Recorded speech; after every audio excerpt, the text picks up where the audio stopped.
Hello bachcho, let's see the question. Following represent the Maxwell distribution curve for ideal gas at two temperature T1 and T2. Which of the following option is or are true? यहाँ पे हमें एक Maxwell distribution curve दिया है for ideal gas at two temperature that is T1 and T2 और यहाँ पे नीचे हमें स्टेटमेंट दिए, उनमें से कौन सा स्टेटमेंट ट्रू है वो बताना है। फर्स्ट क्या है, total area under to curves. जो टोटल एरिया है अंडर टू कर्व जो होता है that is independent of moles of gas, तो ये सही है। जो टू कर्व्स है उसके नीचे पूरा जो एरिया है that is independent of moles of gas, ये सही है। उसके बाद दिया है mu MP decreases as temperature increases. Mu temperature decreases as temperature mu MP decreases as temperature decreases, तो ये भी सही है। क्यों? क्योंकि इसका अगर फॉर्मूला देखिए mu MP is equals to in root 2RT upon m, 2RT upon m।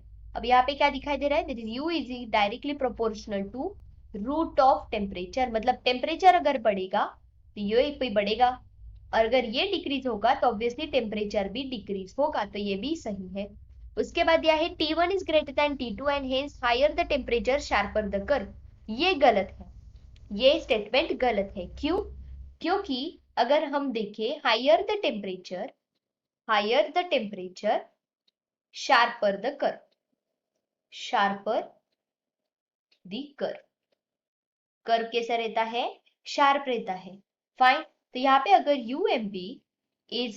UMP first is lesser than UMP second, तो हमें पहले ही बताया है कि अगर ये बड़ा होगा तो ये भी बड़ा होगा, तो जस्ट अगर फर्स्ट छोटा है तो यहाँ पे T1 भी कैसा हो जाएगा, छोटा हो जाएगा देन T2। तो यहाँ पे क्या है, T1 is greater than T2, यहाँ दिया है T1 is greater than T2, तो ये तो गलत हो गया। सो स्टेटमेंट सी इसका गलत है। So A and B is right. उसके बाद डी देखे, the fraction of molecule having speed UMP decreases as temperature increases. अब यहाँ पे पीक हाइट का एक फॉर्मूला अप्लाई होगा। पीक हाइट का फॉर्मूला क्या होता है, पीक हाइट का फॉर्मूला होता है, peak height is dn upon NDU।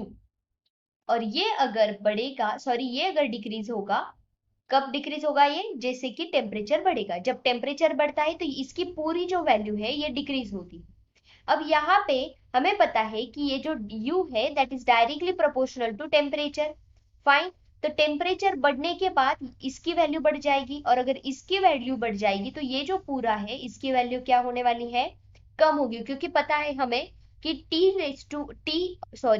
Two upon one and 2/4, इसमें 2/4 की क्या होने वाली है, वैल्यू कम रहेगी और यहाँ पे इसकी ज्यादा रहेगी, तो इसकी वैल्यू बढ़ने के बाद इस होल टर्म की वैल्यू कम हो जाती है। वैसे ही अगर टेम्परेचर बढ़ेगा तो इसकी वैल्यू बढ़ेगी और ये वैल्यू बढ़ने पर होल टर्म क्या हो जाने वाली है, डिक्रीज होने वाली है। तो इसका मतलब the fraction of molecule having speed UMP decreases as temperature increases, तो ये भी सही है। ओके, अगर ये डिक्रीज हो गया तो इसका टेम्परेचर बढ़ जाएगा। So option A, option B, option A, option B and option D are correct statement, और हमें करेक्ट स्टेटमेंट ही पूछे थे। So A, B and D, answer will be option A, B and D. I hope you understood. Thank you so much. All the best.